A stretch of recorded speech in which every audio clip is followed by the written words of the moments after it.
Number 1 వశీకరణ మాంత్రికుడు జ్యోతిష్యాలయం. ఎక్కడి వారికైనా ఒక్క ఫోన్ ద్వారా వెంటనే పరిష్కారం చెప్పబడును.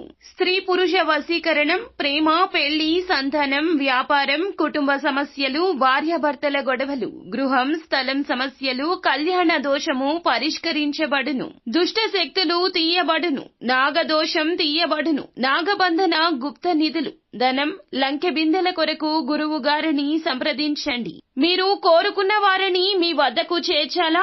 అంజనం వేసి చూపబడును. Guruji phone number 8185066725. తులారాశి వారి జాతకులు, ఈ రాశి జాతకుల జీవితంలో ఈ యొక్క మార్పు అయితే కలగబోతుంది. ఒక వ్యక్తి ఫోన్ చేసి ఏమి చెప్తారంటే మీరు ఏడుస్తారు. పక్కాగా జరిగేది ఇదే. ఆ ఫోన్ కాల్ చేసిన వ్యక్తి ఎవరు, ఏం చెబుతారు, ఆ వార్త ఏమిటి, ఈ రోజున గోచార రీత్యా ఎలా ఉండబోతుంది, అన్ని వివరాలు వీడియోలో తెలుసుకుందాము. వీడియో మీకు నచ్చితే తప్పకుండా ఒక చిన్న లైక్ చేసి మమ్మల్ని సపోర్ట్ చేయండి. ఇక ఆలస్యం లేకుండా వీడియోలోకి అయితే మనము వచ్చేద్దాము. ఈ రోజున మీరు ఏ పని చేసినా కాస్తంత నెమ్మదిగా సాగబోతుంది. తెలియకుండానే ఒక సమస్యలో మాత్రం చిక్కుకుంటారు. జాగ్రత్తలు తప్పక తీసుకోండి. జాగ్రత్తలతో పాటుగా ఆలోచించి అడుగు వేయండి. తెలిసి తెలియక ఏదో ఒక తప్పు గతంలో చేసి ఉండొచ్చు. ఇతరులతో మాట్లాడేటప్పుడు ఈ విషయం మీద జాగ్రత్త. ఉన్నది ఉన్నట్లు మాట్లాడడం వల్ల మీకు శత్రువులు అధికంగా తయారవుతారు. మీకు ఒక ఫోన్ కాల్ వల్ల అనుకునే విధంగానే ఇబ్బందులు అయితే రాబోతూ ఉన్నాయి. కోపంలో మీరు ఏదో ఒక విషయంలో మాట జారి ఉండవచ్చు. దాన్ని పట్టుకుని మీ పైన ఇతర వ్యక్తులు కక్ష సాధించబోతున్నారు. మీకైతే ఖచ్చితంగా నిందలు రాబోతూ ఉన్నాయి. నమ్మినా నమ్మకపోయినా ఇదే వాస్తవము. ఏదైనా విషయం గురించి నిజ నిజాలు తెలుసుకుని మాట్లాడే ప్రయత్నం చేయండి. ఎక్కువ మటుకైతే మీరు మాట్లాడకుండా సైలెంట్ గా ఉండడమే మేలు. అయితే ఖచ్చితంగా ఈ రోజున ఈ ఫోన్ కాల్ అయితే వస్తుంది. తెలిసి తెలియక తొందరపాటు వల్ల చేసిన తప్పు వల్ల మీరు తిట్లు తినబోతున్నారు.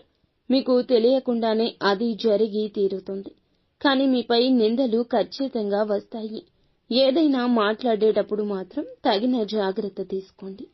1-2 సార్లు చుట్టుపక్కల ఉన్నవాళ్లే మీకు శత్రువులు అనే విషయం మీద ధ్యాస ఉంచండి.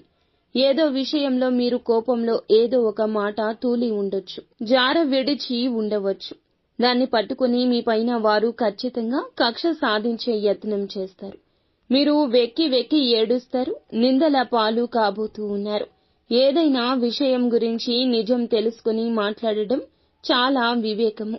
అయితే ఒక ఫోన్ కాల్ రూపంలో మీకు మాత్రము తిట్లు అయితే కలగబోతూ ఉన్నాయి.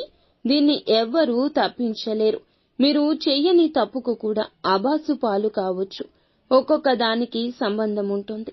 ఈ మాసంలో ఈ రోజున మిశ్రమంగా ఉంటుంది. ఏ పని చేసినా నెమ్మదిగానే ఉంటుంది. తొందరపాటు నిర్ణయం మంచిది కాదు. కుటుంబంలో ప్రేమలు పెరగబోతూ ఉన్నాయి. పాత ఆరోగ్య సమస్యలు తీరిపోయే అవకాశం ఉంది. కుటుంబంలో ఉన్న ఆరోగ్య సమస్యలు కొంతమేర తగ్గుముఖం పట్టొచ్చు. ఈ యొక్క రాశివారు, వీరికి శత్రువులు అధికంగా ఉంటారు. ఏ పని చేసినా కానీ ఈ యొక్క రోజున నెమ్మదిగానే సాగుతుందని ఒకటికి పలుమార్లు గుర్తుంచుకోండి. కావున ఏ పెట్టుబడి పెట్టొద్దు.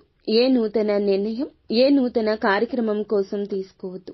ఇబ్బందులు అనేవి మీకు చెప్పి రావండి. కావున జాగ్రత్త వహించడం మీ వంతు. మీకు మాత్రం ఈ రోజు ఇలా ఒక ఫోన్ కాల్ వల్ల మాత్రం పక్కాగా తిట్లు వస్తాయి. అబాసు పాలు కాబోతున్నారు. తెలిసి తెలియని నిర్ణయాలు తీసుకోవద్దు. పనుల్లో ఆటంకాలు వచ్చే అవకాశం ఉంది. ఆలోచించి నిర్ణయం తీసుకోండి. పనులు వాయిదా వేసుకోకండి.